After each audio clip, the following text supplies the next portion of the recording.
40 members of the Auschwitz staff stood trial in Krakow in the winter of 1947. 23 were sentenced to death. The rest received heavy prison sentences. One man walked out of that courtroom free. Not because the evidence was thin, not because of a legal technicality, because the prisoners, the very people he was supposed to have helped destroy, stood up in court and said, "Let him go." His name was Hans Münch. He was an SS doctor assigned to Auschwitz, and for the rest of his life, people would call him the Good Man of Auschwitz.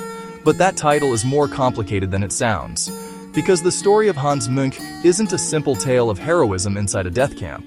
It's a story about what it looks like to try to stay human inside a system designed to make that impossible, and what happens to that humanity over the course of a lifetime. Münch was born in 1911 in Bavaria.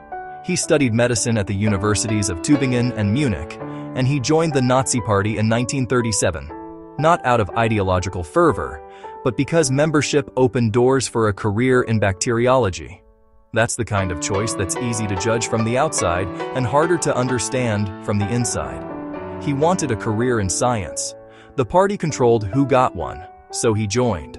That decision would carry him, step by step, into the worst place on earth. In June 1943, Münch was recruited by the Waffen-SS and sent to the Hygiene Institute at Reiskow, about 2.5 miles from the main camp at Auschwitz. His job was bacteriological research, testing water, inspecting barracks, studying disease. When he arrived, his boss, a man he'd worked with before the war, told him everything. What the camp really was, what the doctors really did, the selections, the gas chambers.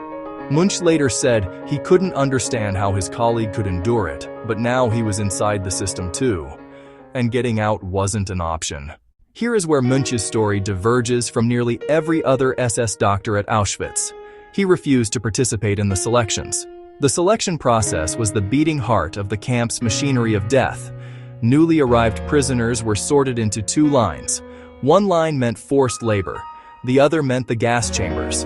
Every doctor at Auschwitz was expected to take part. Münch said no.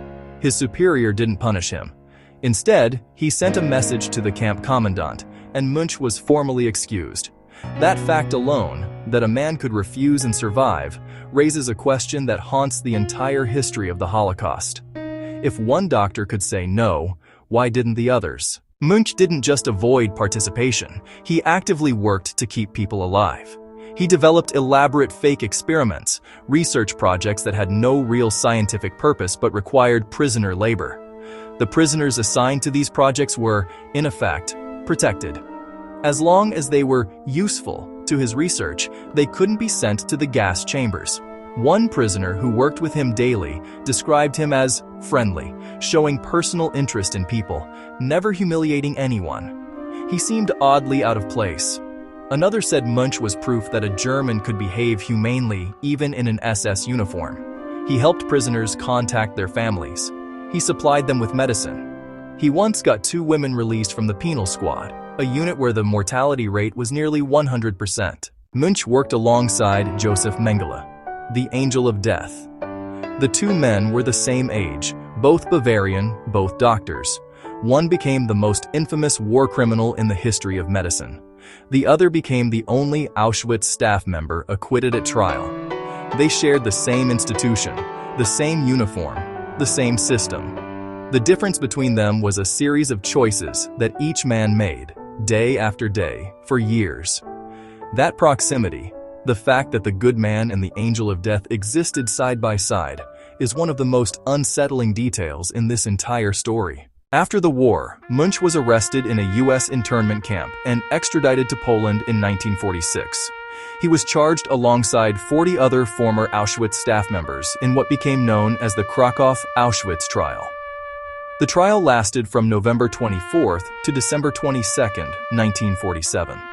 The charges against Münch were serious, injecting inmates with malaria-infected blood and a serum that caused rheumatism. If convicted, he faced execution. 23 of his co-defendants were sentenced to death. The commandant was hanged. The head of the political department was hanged. The women's camp director was hanged. And then the prisoners spoke. 19 former Auschwitz survivors took the stand and testified on Münch's behalf. They told the court about the fake experiments that kept people alive. They described his refusal to participate in selections. They spoke about the medicine, the kindness, the small acts of humanity that had no business existing inside that camp. One former prisoner, Dr. Louis McKeels, wrote that Munch had been consistently helpful to prisoners, and that his behavior was very different from usually hateful SS officers. Another said simply that he would not be alive if it weren't for Munch. On December 22, 1947, the court acquitted Hans Munch. The ruling stated that he was freed not only because he did not commit any crime of harm against the camp prisoners, but because he had a benevolent attitude toward them and helped them. It specifically cited his refusal to participate in the selections. Of 41 defendants, he was the only one who walked free. The prisoners had saved him, just as he had once saved them. In 1993, nearly 50 years after the war, Munch received a visitor. Her name was Eva Moses Kor. She was an Auschwitz survivor, one of the twins subjected to Josef Mengelé's experiments. She had come to his home to interview him on camera. What happened instead became one of the most extraordinary acts of personal courage in Holocaust history. Eva wrote Munch a letter of forgiveness, not just for him, for all the Nazis. In 1995, on the 50th anniversary of the liberation of Auschwitz, the two of them returned to the camp together. Munch signed a document confirming the existence and operation of the gas chambers. Eva issued a public declaration of amnesty. A survivor and an SS doctor, standing side by side at the gates of Auschwitz, choosing something other than hatred. But this is not a story with a clean ending. In his later years, Munch's mind deteriorated. He was diagnosed with Alzheimer's disease. And in 1998, during a radio interview in France, he made derogatory statements about Roma and Sinti people, calling them pathetic and suggesting the gas chambers would have been the only solution for them. He was charged with incitement to racial hatred. The charges were eventually dropped because medical experts determined he was no longer of sound mind. But the damage was done. The good man of Auschwitz had said something monstrous, and the world had to decide what that meant. Here's what makes this story so difficult. Does the end of a man's life erase the middle of it? Do the words spoken by a deteriorating mind undo the choices made by a clear one? The prisoners who testified for Munch in 1947 were not confused. They were not manipulated.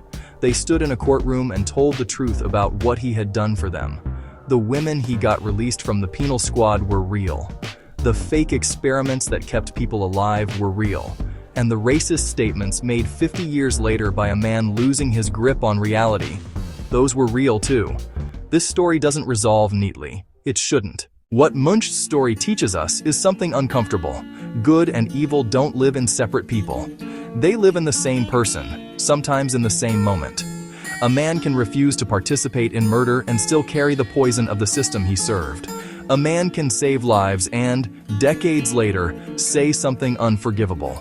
The question isn't whether Hans Munch was good or evil. The question is whether we're willing to hold both truths at the same time.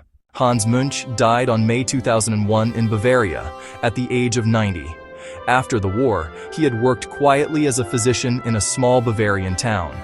He testified at the Frankfurt Auschwitz trial in 1964. He participated in commemorations and discussions about the Holocaust for decades. Eva Moses Kor, the woman who forgave him, died in 2019. She spent the rest of her life advocating for forgiveness as a path to healing. Neither of them ever stopped carrying what had happened at Auschwitz. Of 41 Auschwitz staff members who stood trial in Krakow, 40 were convicted. One was set free, because the people he was supposed to help destroy told the court he had helped them survive instead. His story is proof that moral choice existed inside the worst system ever created. It's also proof that no single choice defines a person forever. That's why we tell these stories. Because history isn't about heroes and villains. It's about people, complicated, contradictory, human people, making choices under impossible pressure. If this story moved you, subscribe. Because in our next episode, we're telling the story of Charlie Brown and Franz Stigler, the American pilot and the German fighter ace who met in the skies over Germany and became lifelong friends.